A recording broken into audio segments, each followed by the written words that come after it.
কেউ বলার কোনো কিছু নাই। বন্ধুরা আমার, যারা নবীজির দুশমন আমাদেরও দুশমন, তারা জুড়ে বলেন ঠিক কি না? তা তো বুঝবো না। এক বাউল আর ফাউল নাম হইল আবুল সরকার। নাম শুনছেন?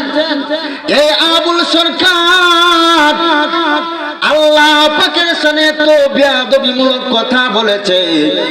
সে বলে আল্লাহ পাকের নাকি মুখের কোনো স্টেশন নাই। আল্লাহ পাকের মুখ আর পিছনের রাস্তা, মুখ আর পিছনের রাস্তা বিলে সমান। মুখ আর বুক সবকিছু সমান। নাউজুবিল্লাহ হইতেন না। ভাইরা বাবার আমার, সে কোরআনে কারীমকে নিয়ে ব্যঙ্গ করে সে বলে কি জানেন? কুল আউযু বিরাব্বিন নাস মালিকিন নাস।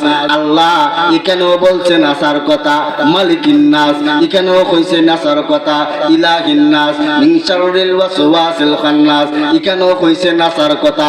অতএব আমরা নাচবো না কেন? শুনছেন তরজমা? কুল আউযু বিরাব্বিন নাস বিল আল্লাহ নাসার কথা কইছি, তার লাগে নাচে না। কোন পাগলে কয় রে, কোন মোল্লারা কয় গান বাজনা নাচা না যায়।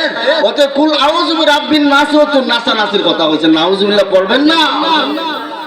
ভাইরা বাবারা আমার, এই সমস্ত বাউল আর ফাউলদের বিরুদ্ধে তাওহীদি জনতা যখন ফুঁসে উঠল, তখন এক ধরনের সুশীল সমাজ তারা ওই বাউল আর আবুল সরকারের তাদের পক্ষে হইয়া তারা বক্তৃতা দেয় যে আবুল সরকারকে গ্রেফতার না কইরা তাকে অবিলম্বে তাকে জামিন দেওয়া হোক, তাকে ছেড়ে দেওয়া হোক। কিন্তু যাদের ভিতরে তিল পরিমাণ ঈমান আছে, কোনো দলাদলি নাই, যার ভিতরে তিল পরিমাণ ঈমান আছে, কালিমার মুসলমান, কালিমার বিশ্বাসী, বন্ধুরা আমার, যারা আমার আল্লাহকে গালি দেয়, যারা কোরআনকে নিয়ে ব্যঙ্গ করে, যারা আমার নবীকে নিয়ে ব্যঙ্গ করে, তাদের বিরুদ্ধে দেশের যত সর্বোচ্চ আইন আছে, যত শাস্তি আছে, আমরা দাবি করব তাদেরকে সর্বোচ্চ শাস্তি দেওয়ার জন্য। জোরে বলেন ঠিক কি?